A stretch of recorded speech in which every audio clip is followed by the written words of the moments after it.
17 დეკემბერს ჩვენ შემოვედით ამ უნივერსიტეტში მოთხოვნით რომ შევხვედროდა ჩვენი უნივერსიტეტის რექტორი. გაგვერკვია სოლიდარობას გამოაცხადებდა თუ არა დაკავებულების მიმართ. ჩვენ თავიდან მის გადადგომას არ ვითხოვდით. ვითხოვდით უბრალოდ რომ შევხვედროდა და გაიცა პასუხი. ადეკვატურ პასუხებს ვერ ვიგებდით, რატო შეიძლება რომ უნივერსიტეტს არ დაეწერა მარტივი სოლიდარობის ტექსტი, ნაწამები და უკანონოდ დაკავებული ადამიანების მიმართ.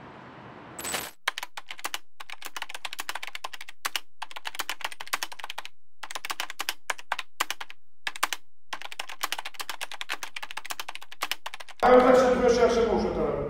ჩვენი ჯგუფები არავითარ შემთხვევაში. აქ იყვნენ მთელი. არ აქვს მნიშვნელობა ჩემთვის. და გაიგებთ. არ მაინტერესებს. აი ეს ულტიმატუმია. ეს რასტის ულტიმატუმია. არა, აქვს უფლება რომ ფოიეში შემოვიდნენ. არა მეთქი. გაიგებთ. არ მაინტერესებს. რატომ გავიწევდნენ სახლში? არა მეთქი. აქ არ შემოვა არა. ერთი ღამით გამიწევ თანგარში. თუ ჩემ პროტესტს მოგავთ. და 4-5 კაცი აი მეც აღფეს აღთხოვთ. აი ერთადერთ რამეს გთხოვთ. ამაღა ერთი ღამით გამიწიეთ თანგარში და მე მივიღებ ყველაფერს. მე ხო არ გთხოვთ. შეწყვეტეთ. ჩვენი მოთხოვნა ეხლა ამ ეტაპზე არის ის, რომ გადადგეს რექტორი, რომელიც თავის სტუდენტებს ეწინააღმდეგება და ეს ძალიან კარგად გამოავლინა ამ დღეების განმავლობაში და რა თქმა უნდა ვუერთდებით იმ ორ უმნიშვნელოვანეს მოთხოვნას, რაც რუსთაველზე ყოველდღე ჟღერდება, ეს არის რომ გაათავისუფლონ უკანონოდ დაკავებული პატიმრები და ხელახალი არჩევნები დაინიშნოს სასწრაფოდ. ყველაზე მთავარი რაც გვაძლიერებს არის ის, რომ დღეს ადამიანები ციხეში არიან. და ვერაფერი ვერ იქნება ამაზე მძიმე გარეთ, ვერ იქნება ის, რომ უნივერსიტეტში ვათენებთ, რამდენი საათიც არ უნდა იყოს, რო გშია, ან გცივა, ვერანაირად ვერ იქნება ამაზე მაღლა. ამიტომ რა თქმა უნდა, ყველაზე პირველი ის ადამიანები გვაძლიერებენ და ვცდილობთ, რომ ჩვენც რაღაც ოდნავ მაინც გავაძლიეროთ აქედან. ეს არის ჩვენი პროტესტის 23 დღე. მე 23 წლის. ეს სიმბოლურია.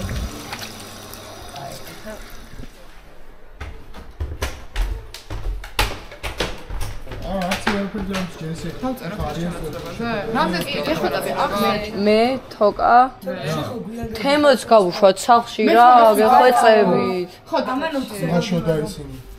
და ეგენი მოიტანენ ამბობს. მეტი ესე ჩვენი მოსახარეში. შენს არჩევი ხო? ესეც არჩევი. ვერა, არ მინდა რომ გამაგრებული.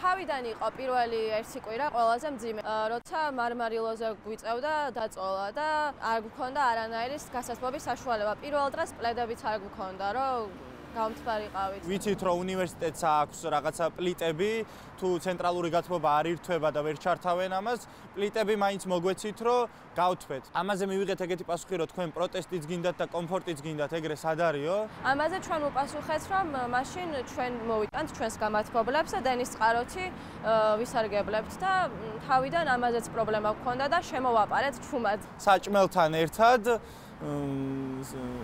პიცის ყუთები დავალაგეთ ამ გამათბობლის ყუთებზე და ისე რომ შეუმჩნეველი ყოფილიყო შევიტანეთ და ჩავრთეთ.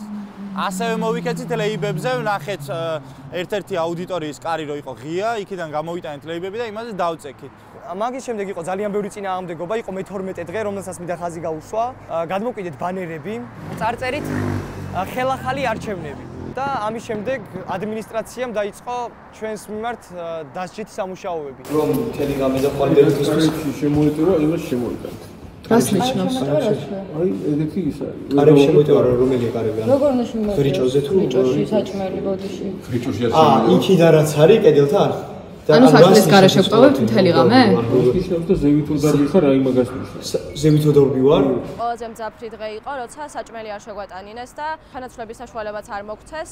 თან ეს დღეები იყო კრიტიკული, იმიტომ რომ 72 საათი გადაბმულად ვიყავით, 7 ადამიანი ამ უნივერსიტეტში და პასუხი მივიღეთ ესეთი, რომ კარი არ გაიღება, მაქსიმუმ ხრიჭოდან შემოგაცდით საჭმელს და ჩანაცვლება არ მოხდება. თუ გასვლა გინდათ, გადით და აღარ მოხვიდეთ. რა თქმა უნდა, ეს იყო დასჯა ჩვენი და პასუხიც ესეთი იყო. რა გეგონათ ბანერებს რომ კიდევდით. თუ საჭმელი გინდათ, წადით სახლში და ჭამეთ. ან თუ საჭმლის შემოწოდება გინდათ, ხრიჭოდან შემოაწოდეთ და ნუ ასე შემდეგ. აქ საჭმელზე და შიმშილზე არ იყო უბრალოდ ლაპარაკი, იყო პრინციპიც, რაღაცნაირად დამცირებულად რო საგრძნობ თავს. აქ პრობლემა არ არის იმაზე, ჩვენ საჭმელს შევჭამდით თუ არა. აქ პრობლემა იყო იმაზე, ამ ადამიანებს თავში აზრად ეს რომ მოუვიდათ, რომ ბავშვებს საჭმელს არ შევაწვდით. საკუთარ რექტორზე თავში ეს აზრად მოდის.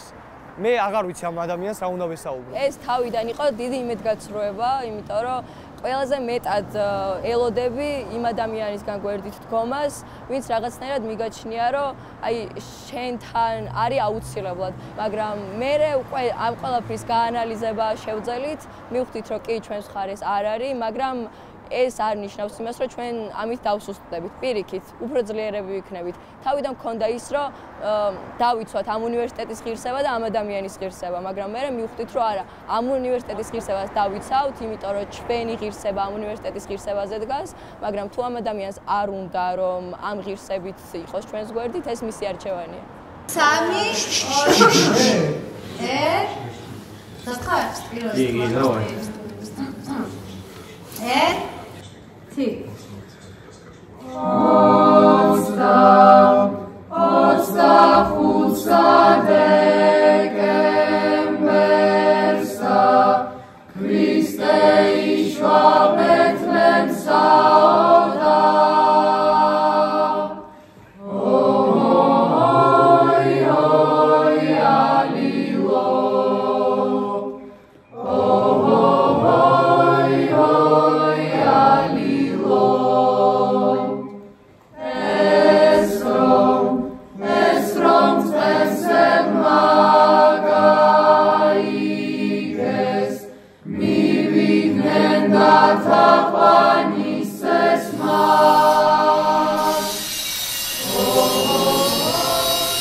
აი, კიდეს მე ვეღარ ავიღებ ვერაფერს.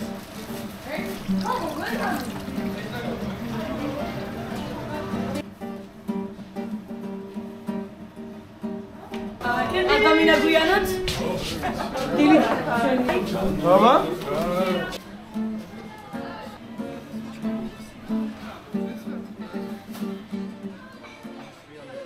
უშუალოდ შიდა პროცესები რო აგიხსნათ ასეთია, რომ ერთმანეთს რა ქვია დიდი ოდენობით ადამიანები ხვდებით, სადღაც 30-40 კაცი, ვსჯელობთ ერთად თუ როგორ უნდა გავაკეთოთ, აბსოლუტურად დემოკრატიული პრინციპებით. დილით ვიღვიძებთ ერთიანად, ვიწყებთ დღის გეგმის დასახვას, ვინაწილებთ რა თქმა უნდა როლებს, პატარ-პატარა დეპარტამენტებად ვიყოფით ხოლმე. აი, ჩავიდეთ ხო? ვიღაცა იძინებს რაღაც დროს, თუ ადგილი არა, ვიღაცა ელოდება რომ ვიღაცამ გაიღვიძოს, თუ ის საფრთხე არსებობს, რომ ღამე გუშაგებათ უნდა ვიდგეთ ვიღაცები, მაგ დღეებში მაგასაც ვაკეთებთ და ესე ვენაცვლებით ერთმანეთს. უშუალოდ დარჩენა არის პროტესტის სახე, რომ ეს ადგილი არ გეკუთვნის რექტორო შენ, ეს ადგილი ეკუთვნის სტუდენტებს და ამიტომაც ნებისმიერ დროს შემიძლია დავჭერ. საერთოდ აქაურობას რატოც ვიკავებთ და აქედან რატოც ვიბრძვით, არის ის, რომ უნივერსიტეტი დღეს არის სისტემის ნაწილი. ამიტომ რექტორიც არის ამ სისტემის ნაწილი, ერთი პატარა რგოლი, რომელიც რაღაცნაირად ზუსტად მოდელირება არის იმის, რაც გარეთ ხდება. ჩვენი უნივერსიტეტს და ზოგადად უნივერსიტეტების სფეროც ერთ-ერთი ჭანჭიკია და ასე მგონია, რომ ამ ჭანჭიკს თუ მოვარღვევთ, იქნება პრეცედენტი. ჩვენ მგონია, რომ ამ მთლიან სისტემას ყველა პატარა ფეხი ხალხმა უნდა მოაძროს რა. ჩვენ გავბედეთ ეს ყველაფერი. ჩვენ მინიმუმ ვიმსახურებთ რომ მოგვისმინოთ. არ ვითხოვთ რაიმე განსაკუთრებულს. ვითხოვთ უბრალოდ რომ ჩვენ სიტყვას კონდეს ფასი, რომ უბრალოდ უსამართლობა არ იყოს როგორც წესი, არ იყოს ჩვეულებრივი ამბავი. მისაღები არ უნდა გახდეს ეს ყველაფერი. მე რო აქვსი ვარ და უბრალოდ დაღლილი ვარ.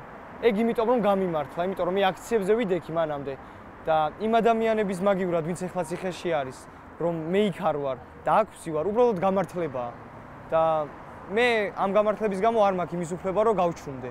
ვიბრძვით იმიტომ, რომ გვიყვარს ქვეყანა და არ გვინდა, რომ ისეთ ქვეყანაში ვიცხოვროთ, სადაც პროფესიულ განვითარებაზე ვიფიქრებ, მაშინ როცა შიში მექნება, რომ ხვალ შეიძლება მე, ჩემი მეგობარი ან ჩემი ოჯახის წევრი დაგვიჭირონ, გცემონ და ასე შემდეგ. ამიტომ რაღაცნაირად ვცდილობთ, რომ უბრალოდ ხმა მივაწვდინოთ. არ ვცდილობთ, რომ ვინმე ძალადობით გამოვიყვანოთ, მოწოდებებით გამოვიყვანოთ. არა, ეს რა თქმა უნდა ყველას ინდივიდუალური გადაწყვეტილებაა. უბრალოდ გვინდა, რომ ძალიან ხმამაღლა ისმოდეს ჩვენი ხმა, რომ ყველა ხედავდეს დღეს რა რეალობაში გვიწევს ცხოვრება და იმას ხედავდნენ, რომ ხვალ ბევრად უფრო რთული იქნება ეს ყველაფერი.